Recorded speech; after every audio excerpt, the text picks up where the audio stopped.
Germany holds the G20 presidency this year, and digitalization is one of the focal issues of our presidency. We did not choose this topic because it is a modern topic, a topical issue, or because everybody does something on digitalization, but because we believe that it is the key challenge for the next years to come in terms of the economy, in terms of our employment policies, and in terms of our society at large. We were very glad to continue working on digitalization.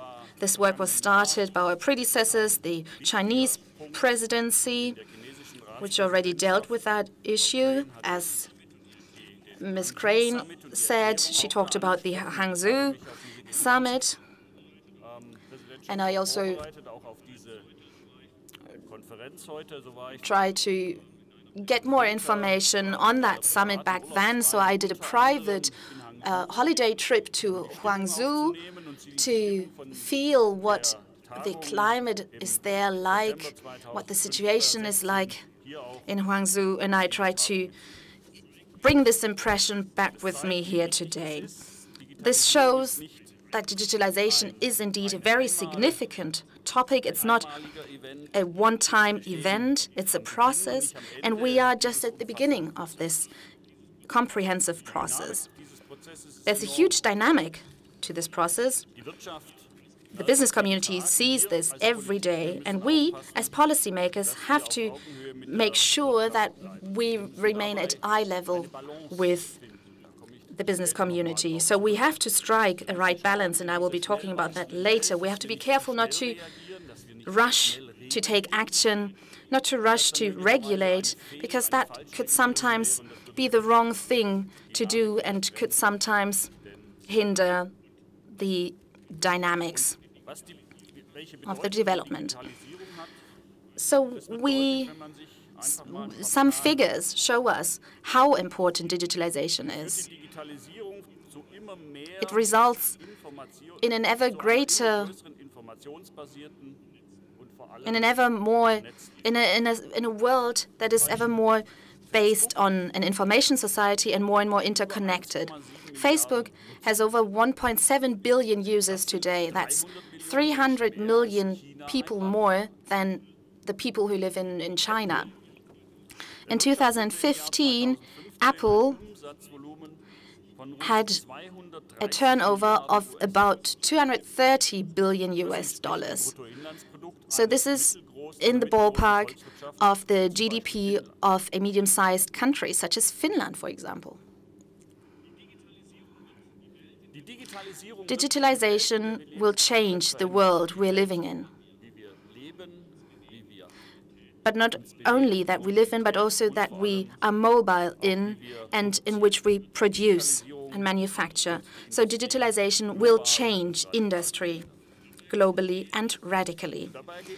It is about more than simply automation and an additional computer in our offices or an additional robot that is built into the production chain. It's not only about increasing efficiency, but it is about networking, about interconnecting production, and it is about the Internet of Things in general, so Industry 4.0. I would like to give you a few more figures to illustrate the development. Estimates say that there are currently about 3 billion connected devices worldwide. In the next 7 years, this figure will increase from 3 to 25 billion devices. And these connected devices are already producing huge amounts of data. So we're not talking about gigabytes or terabytes here, but we're talking about zettabyte. So 10 to the power of 21, a figure with 21 zeros. It's hard to imagine. The amount of data produced because of digitalization, are doubling about every 2 years. So analyses themselves are not enough to deal with that. We need instead new processes, new technologies to process these data, because they are at the center of new business models. I'm talking about big data analyses in the framework of Industry 4.0, and I'm talking about artificial intelligence that helps us process these data.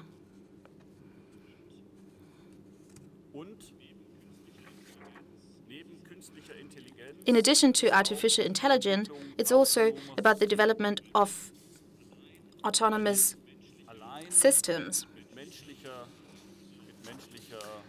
Human analysis alone will be insufficient to grasp the complexity of these data. And our industrial companies in our countries have to be ready to keep up with this development. They have to understand what these developments mean for their businesses, and they have to take action. The next years will, without doubt, show us who's in the lead, who can keep up, and where value creation takes place. So the question is, will industry be able to profit and benefit from digitalization, which is not a national issue or a national question we need to answer, but a global issue. New value creation chains will develop, new value networks, and these networks don't stop at country borders. Value creation, as I've just said, does not stop at country borders, but goes beyond the boundaries of countries and companies. The countries or the businesses who do not become integrated into these networks in time, they will feel the consequences, and they will see themselves excluded from the value creation networks. Since this is a global phenomenon that does not stop at country borders, we need global solutions. National approaches are insufficient. That is why we need international cooperation on the key issues. And that is one reason why we're having this conference. At today's conference, we want to discuss the key questions of digitalization, and we want to highlight those issues. We want to develop new questions together. The prerequisite to answer the questions and overcome the challenges is to ask the right questions in the first place. And all these aspects in the context of digitalization and the issues will be discussed here at this conference over the next 2 days. The G20 is the right forum to do that. The G20 represent 2/3 of the global population, 80% of global GDP, and 75% of global trade, as well as for the most developed economies worldwide. So what the German presidency aims to do is develop a roadmap for digitalization, which will mark and highlight significant issues for digitalization and the digitalization of industry and manufacturing. The OECD issued a report on the key fields of action for digitalization in the G20. And they basically provided the key questions we need to answer in this report already. Firstly, how can we successfully involve and integrate all the relevant stakeholders in the process of digital transformation? Digital transformation is not only about manufacturing, but it also affects every single one of us. human beings will continue to be part of manufacturing. And that is why we need to get on board all parts of society. In Germany, we have created the platform Industrie 4.0 to bring together all these stakeholders. In this forum, representatives from politics, the business community, science and research, and the trade unions develop joint solutions on important issues of the digital transformation of manufacturing. Secondly, we need the infrastructure for this digital transformation. Digitizing manufacturing is about networking, communication, machine-to-machine communication. And for that, you need an excellent grid infrastructure. It's a decisive precondition for competitiveness and growth opportunities. In Germany, we could improve on that. There's still room for improvement, and we're not world-class yet. We have to build the gigabit grids that we need for that first. And in connection with that, the third question comes up. How do we fund these infrastructures? In Germany, investments of about 100 billion euros will be required. And who will provide this money? Will it be the governments, the companies? Why should the companies invest? So we need investment incentives for that. We have to think carefully about the incentives that we can provide and about how we can strike the balance between competitiveness and very few incentives to invest, but on the other hand, this requirement for investments to be made in Germany, which we will be answering these questions with our white paper digital platforms, which will outline in greater detail the next steps to establish gigabit grids by 2025. And when we're talking about machine-to-machine communication, we have to make sure that all the machines around the world develop the same language, speak the same language. So shared open standards are the foundation for an architecture of interoperable systems, which is why international cooperation is needed to develop common standards. If everybody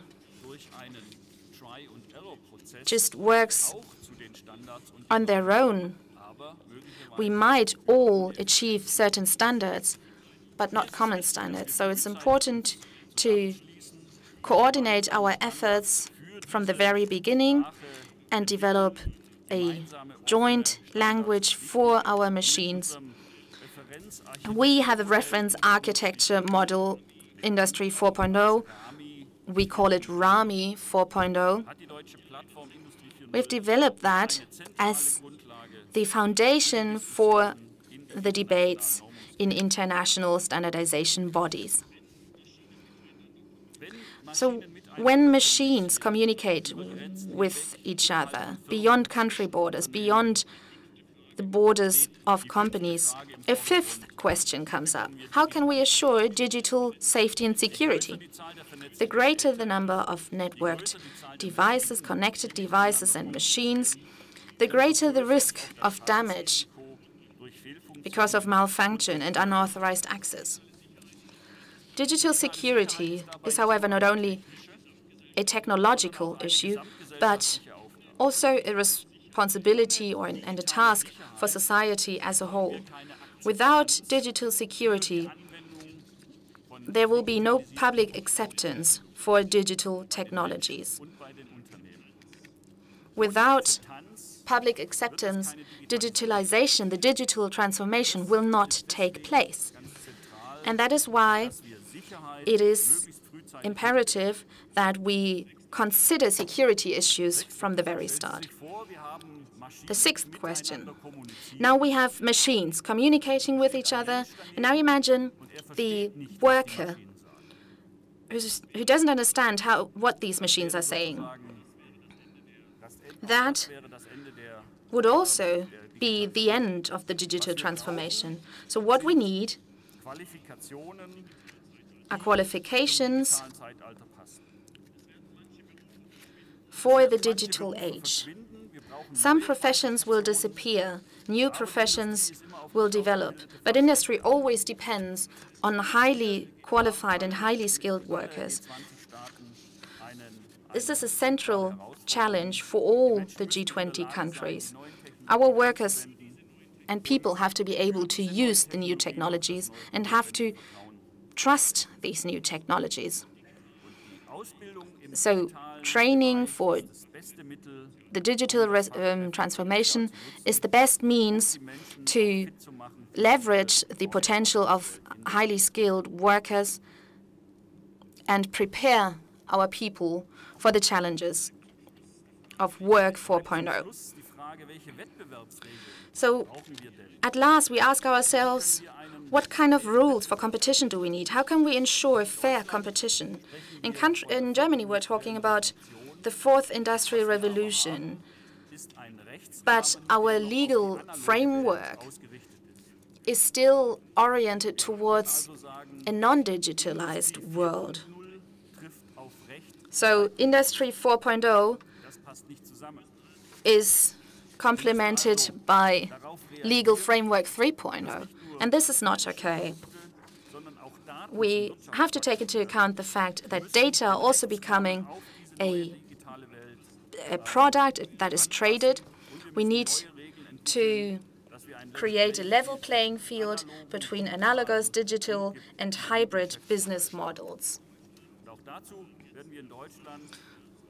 On the 20th of March, we will present a white paper on digital platforms to deal exactly with those issues in Germany.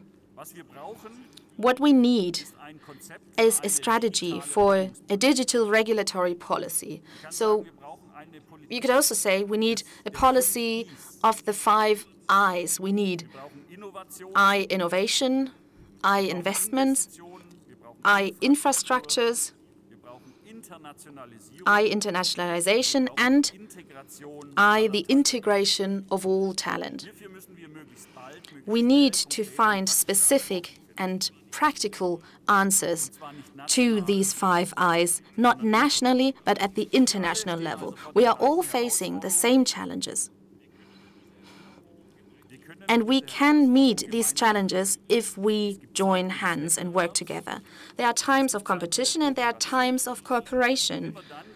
And when we are faced with great change, it's time to cooperate, to agree on common standards, to find solutions for questions, and then continue to develop new business models in fair competition. So this kind of preparing for the new digital world is why we have convened this conference, where we want to exchange best practice, we want to encourage mutual learning, and we are convinced that this conference can provide a strong impetus to do this. I'm looking forward to exciting discussions, to new input. So please do think about digital transformation, but also make sure to get to know each other, to network. In the digital world, too, people, analogous people, still do exist, and they should communicate with each other face to face. So I hope you enjoyed this conference.